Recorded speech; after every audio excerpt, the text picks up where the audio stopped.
जादुई दादाजी फोटो। एक गांव में विजयराज सुगुना नाम के भाई बहन रहते थे। एक जमाने में उनका परिवार बहुत अमीर था, मगर कोरोना के वक्त उनके माता पिता के देहांत के बाद से उनके परेशानियां शुरू हुई। विजयराज एक एक जायदाद को बेचते हुए अपना घर चला रहा था। अब उनके पास बेचने के लिए कुछ नहीं बचा। विजयराज बेरोजगार था। डिग्री पास होकर 2 साल हो गए थे, मगर उसे कहीं पर भी नौकरी नहीं मिल रही थी।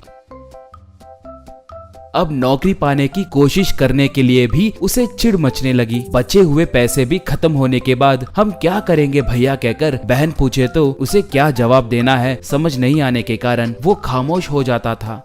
एक बार सुगुना, भैया आने वाले दशमी के दिन दादाजी का जन्मदिन है। माँ और पिताजी की बड़ी तस्वीर है, मगर दादाजी की तस्वीर नहीं है। हमारे बचपन में दादाजी हमें कितना लाड प्यार से देखते थे, याद है? अभी पुराने संदूक में मौजूद पुराने एल्बम को निकाल कर देखी तो दादाजी की एक ब्लैक एंड व्हाइट तस्वीर दिखाई दी। इसे दादाजी के दोस्त अरविंद गोस्वामी के पास ले जाओ, वो अच्छे पेंटर है ना, उनसे दादाजी की पेंटिंग करवा कर दादाजी के जन्मदिन पर उनके तस्वीर को एक छोटी पूजा करेंगे, बोली। विजयराज वो छोटा फोटो लेकर निकला।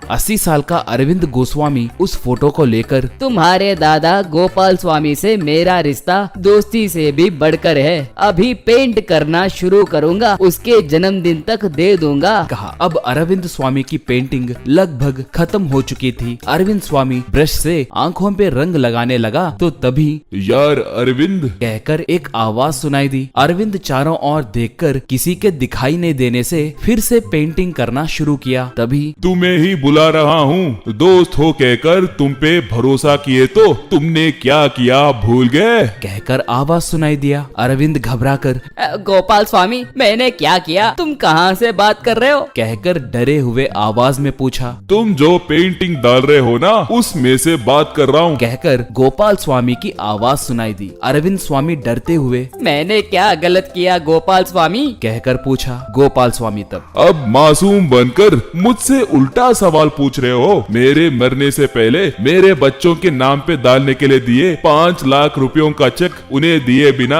धोखा दोगे, जाने दो। लगता है इसे कुछ जरूरत होगी सोचकर मैं चुप रहा, मगर परसों तुम्हारे फसल के पैसे आने के बाद भी वो पैसे बच्चों को दिए बिना तुम अपने बैंक अकाउंट में जमा क्यों किए, कहकर आवाज सुनाई दी। अरविंद मारे डर के उस पेंटिंग को ले जाकर विजयराज वालों को दे दिया।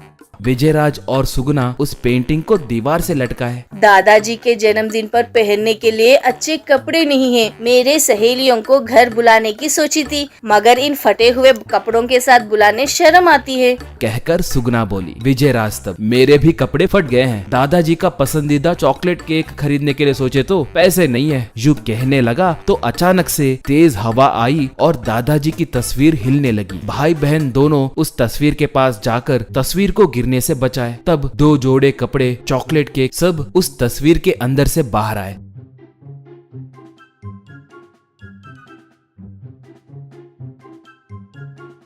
उन्हें देखकर दोनों आश्चर्य में पड़ गए। सुगुना तब अरे नया ड्रेस, कहकर पुकारी। विजयराज भी अपने नए कपड़े और चॉकलेट केक को देखकर वाह ये तो मस्त है, कोई चमत्कार लग रहा है, कहा। तब हाँ चमत्कार है और मैंने ही वो चमत्कार किया है, कहकर गोपाल स्वामी उस तस्वीर में से बाहर आकर बच्चों मुझे चॉकलेट केक नहीं खिलाओगे क्या, कहकर हाथ फैलाया। सुगुना तब दादाजी, कहकर भावुक होकर एक केक के टुकड़े को लेकर दादाजी को खिलाई। विजयराज भी दादाजी को केक खिलाया। गोपाल स्वामी केक खाते हुए मुझे जल्दी हमारे आत्माओं के मीटिंग को जाना है, अब जाकर कल फिर आऊंगा, बोलिए आपको क्या चाहिए, कहा। बच्चे एक बड़ा लिस्ट बताए। तभी घर में 2 पलंग, सोफा, डाइनिंग टेबल, टीवी और किचन में के सारे सामान सब प्रकट हुए।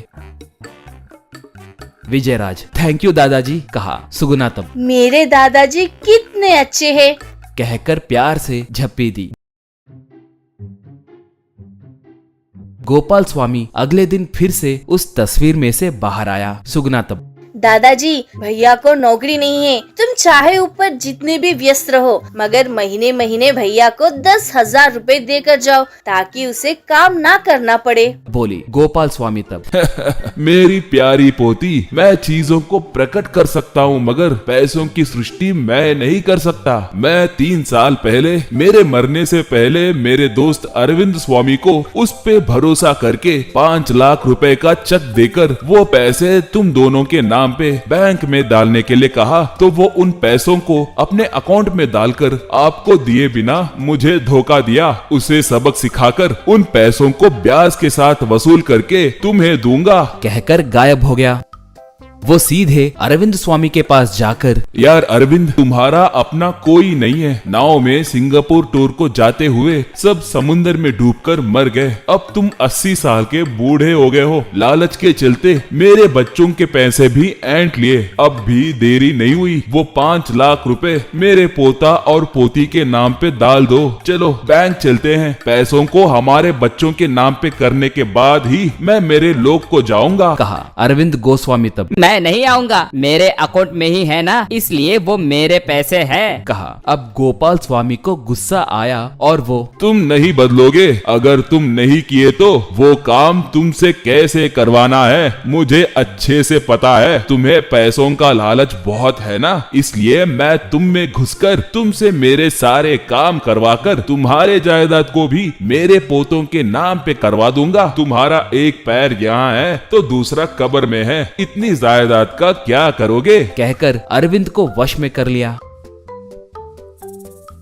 बैंक मैनेजर अरविंद का अच्छे से स्वागत करके, क्या चाहिए सर, कहकर पूछा। अरविंद में मौजूद गोपाल स्वामी, मेरे अकाउंट में के सारे पैसे मेरे दोस्त के पोतों के अकाउंट में ट्रांसफर करवा दीजिए, कहा। मैनेजर तब, ठीक है सर, कहकर अरविंद से सारे दस्तखत करवाकर सारे पैसे विजयराज और सुगना के अकाउंट में ट्रांसफर करवा दिया। गोपाल स्वामी अरविंद स्वामी को घर तक छोड़कर उसके अंदर से बाहर आकर, अब चलता हूँ यार, बाय बाय, ऊपर मिलेंगे, कहकर चला गया। वो सर पीटते रह गया। विजयराज के मोबाइल में एक मैसेज आया। उतने सारे पैसे अपने अकाउंट में गिरते देख भाई बहन बहुत खुश हुए।